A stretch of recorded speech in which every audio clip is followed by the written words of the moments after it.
ভারত উপমহাদেশের ইতিহাস এর জন্য স্পষ্ট প্রমাণ। 800 বছরের মুসলিম রাজত্ব কোথায় চলে গেছে। আজকেও যদি তাদের যদি স্বাধীনতার বক্তব্য দিতে হয়, 26 জানুয়ারির বক্তব্য দিতে হয়, ওই লালকেল্লা থেকে বক্তব্য দিতে হয়। লালকেল্লা কারা তৈরি করেছে? হ্যাঁ, লালকেল্লা কারা তৈরি করেছে? হিন্দুরা তৈরি করেছে? খ্রিস্টান ব্রিটিশরা তৈরি করেছে? কারা তৈরি করেছে? তাজমহল কারা তৈরি করেছে? হ্যাঁ, জামা মসজিদ কারা তৈরি করেছে? সুবহানাল্লাহ, সুবহানাল্লাহ।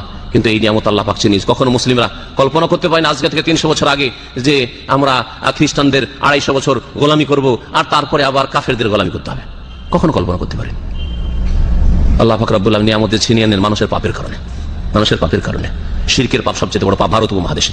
কবর মাজার পূজার পাপ সবচেয়ে বড় পাপ। আল্লাহ যখন দেখলেন যে হিন্দুদের দুর্গা পূজা আর মুসলিমদের দরগা পূজায় কোনো পার্থক্য থাকলো না, এরাও গায়রুল্লাহকে সিজদা করে আর এরাও গায়রুল্লাহকে সিজদা করে, এরাও মুশরিক আর এরাও মুশরিক, তখন আল্লাহ পাক দেখলেন তোদের কাছে কোরআন থাকা সত্ত্বেও ঘরে ঘরে কোরআন কারীম রয়েছে, তারপরে তোরা যখন মুশরিক, তোরা যখন সুফি ইজমে বিশ্বাসী, তোরা ওয়াহদাতুল ওজুদ আর হুলুলের কুফরি আকীদায় বিশ্বাসী, তোরা ফানা ফিল্লাহ বিশ্বাসী, তোরা আল্লাহর কাছে পৌঁছে গেলে নাকি তোদের ফরজ নামাজ আর থাকে না, ইবাদত বন্দেগী থাকে না, হারাম হারাম থাকে না, সবকিছু তোদের ওলিদের জায়েজ হয়ে যায়। এসব যখন ইসলাম বিরোধী কুফরি আকীদা তোদের, আল্লাহ এই নিয়ামতকে, নেতৃত্বের নিয়ামতকে ছিনিয়ে নিয়েছেন।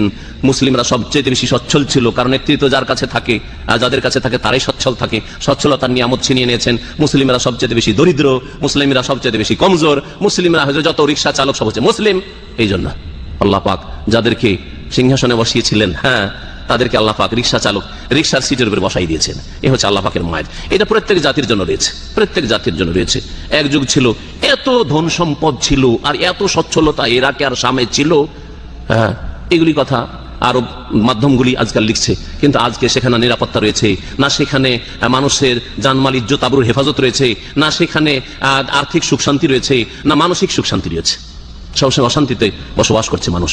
তো আল্লাহ পাক রব্বুল আলামিনের বিরুদ্ধাচরণ করলে এইভাবে আযাবে ইলাহি নেমে আসে। আল্লাহ পাক রব্বুল তার গজবে যেন আমাদেরকে পাকড়াও না করেন। আল্লাহ পাক তার গজবের আগে আমাদেরকে তওবা করে ফিরে আসার যেন তৌফিক দান করেন। আল্লাহ যেন আমাদের রাজি হয়ে যান, আর আমাদের আশেপাশে যারা পাপ করছে তাদের পাপে আল্লাহ আমাদেরকে যেন ধরে না নেন। আল্লাহুম্মা লা তুআখিযনা বিমা ফাআলা সুফাহা মিন্না। আমাদের মধ্যে যারা নির্বোধ বেকুফ পাপিষ্ট মুসলিম সমাজের, তাদের কারণে আমাদের সৎ লোকদেরকে সর্বনাশ করিও না। সৎ লোকদেরকে আল্লাহ পাক তুমি এই পাপীদের কারণে লাঞ্ছিত অপদস্থ করিও না, তাদের উপর তুমি তোমার আযাব দিও না।